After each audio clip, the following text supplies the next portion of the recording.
اللہ نے میرے نبی کو کیسا بنایا؟ ایک بدو عورت ہے، ان پڑھ عورت ہے، ام معبد الخزاعیہ، وہ میرے نبی کا حلیہ بتاتی ہے.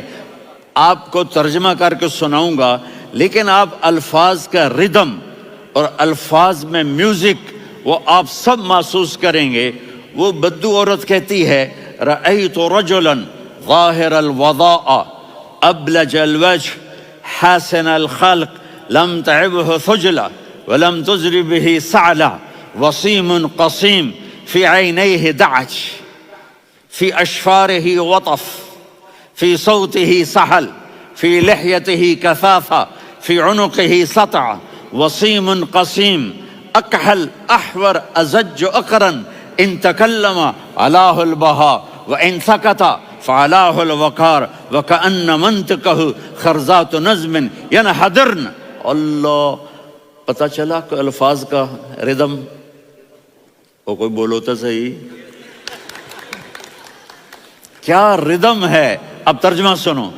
وہ کہتی ہے اپنے خامد کو کہ ابو معبد، ایک شخص آیا تھا، مجھے یوں لگا جیسے 14ویں کا چاند کپڑے پہن کے زمین پہ اتر آیا ہو.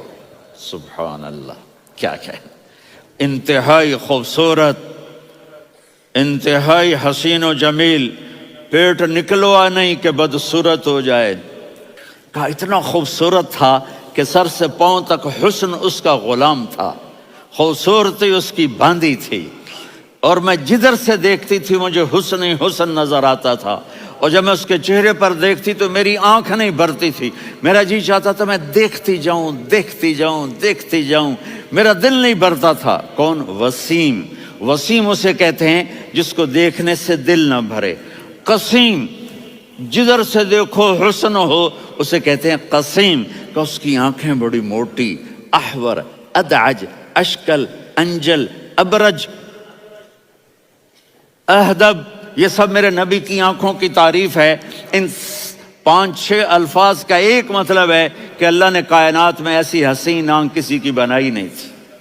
حسن و جمال آنکھوں میں، اور پلکیں بڑی لمبی. یہ عورتیں یہاں نکلی لگا لیتی ہیں نا لمبا کرنے کے لیے، تو میرے نبی کے قدرتی یہ بال لمبے تھے حسن کو بڑھانے کے لیے.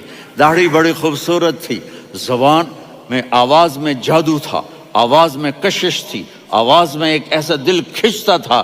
گردن لمبی تھی، سر سے پاؤں تک حسن و جمال تھا. جب وہ بولتے تھے نور چھا جاتا تھا، جب وہ خاموش ہوتے تھے وقار چھا جاتا تھا. اور سوا البطن و صدر، سینہ اور پیٹ برابر. سبت القصب، سیدھا قد تھا، سیدھا قد، بالکل سیدھا قد. عریض المنکبین، چھاتی چوڑی تھی. طویل الزندین، بازو لمبے تھے. رحب الراحہ، یہ ہتھیلی بڑی چوڑی تھی. چوڑی ہتھیلی سخاوت کی نشانی ہوتی ہے. رحب مسیح القدمین، پاؤں اتنے نرم تھے لگتا تھا اس پر تیل لگا ہوا ہے، اور پانی اس سے یوں نیچے چلا جاتا تھا. اور یمشی تکفین، کندھے جھکا کے چلتے تھے. اللہ اکبر. یہاں 4 آدمی سلام کریں تو آدمی یوں ہو جاتا ہے، اور میرے نبی کو فرشتے سلام کر رہے ہیں اور آپ یوں چلتے تھے، ایسے ایسے چلتے تھے، تھوڑے سے کندھے جھکا کے چلتے تھے. ایسے آپ کبھی نہیں چلے. جو دیکھنے میں ایسا حسین ہو اس سے پیار کیوں نہ کیا جائے.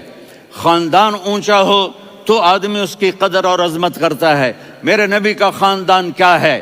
میرے نبی نے فرمایا اللہ نے آدم کی ساری اولاد سے عرب کو چنا، عرب کی ساری اولاد سے مضر کو چنا، مضر کی ساری اولاد سے قریش کو چنا، قریش کی ساری اولاد سے ہاشم کو چنا، اور ہاشم کی ساری اولاد سے اللہ نے مجھے چنا. میں سب سے اعلیٰ خاندان کا ہوں، عالی نسب ہوں. میرے اللہ نے میرے 10 نام رکھے ہیں. میں محمد، میں احمد، میں ماہی، میں حاشر، میں عاقب، میں فاتح، میں ابو القاسم، میں طٰہٰ، میں یاسین. ان سے پوچھو، میں ایک مثال دیتا ہوں. محبت ہوتی ہے نا، چھوٹا بچہ گود کا، میرا چاند، میرا دلارا. یہ اس کا بچہ ہے بٹن جتنا، یہ نبیل کا اتنا سا ہے، تو اس کو کبھی یوں اٹھاتا ہے، کبھی یوں اٹھاتا ہے، کبھی یوں اٹھاتا ہے، کبھی یوں اس کو لوریاں دیتا ہے. میرا چاند، کالا ٹٹ، میرا چاند، میرا چاند. تو میرے رب کو اپنے حبیب سے محبت ہے، تو صرف محمد نہیں کہتا، چونکہ محمد کہنے سے محبت کا فلو نکلتا نہیں، تو اللہ نے اپنی محبت کے فلو کو نکالا، میرا محمد، میرا احمد، میرا ماہی، میرا حاشر، میرا عاقب، میرا فاتح، میرا قاسم، میرا ابو القاسم، میرا طٰہٰ، میرا یاسین، یہ اللہ نے اپنے حبیب کے نام۔ اور پھر قرآن میں جاؤ، شاہد، مبشر، نذیر، داعی الی اللہ، سراج منیر، رؤوف، رحیم، عزیز، حریص، مزمل، مدثر، یہ اللہ نے پورے قرآن میں سارے نبیوں کا نام لیا، یا عیسیٰ، یا موسیٰ، یا یحییٰ، یا ابراہیم، یا نوح، نام لے کر پکارا، لیکن اپنے حبیب کو ایک دفعہ بھی یا محمد نہیں کہا، بلکہ لقب سے پکارا، یا ایھا النبی، یا ایھا الرسول، یا ایھا المزمل، یا ایھا المدثر۔ میرے رب نے اپنے حبیب کو ساری نسلوں میں سب سے عالی نسل بنایا۔ اگر اپنے نبی سے پیار نہ کریں تو کس سے پیار کریں؟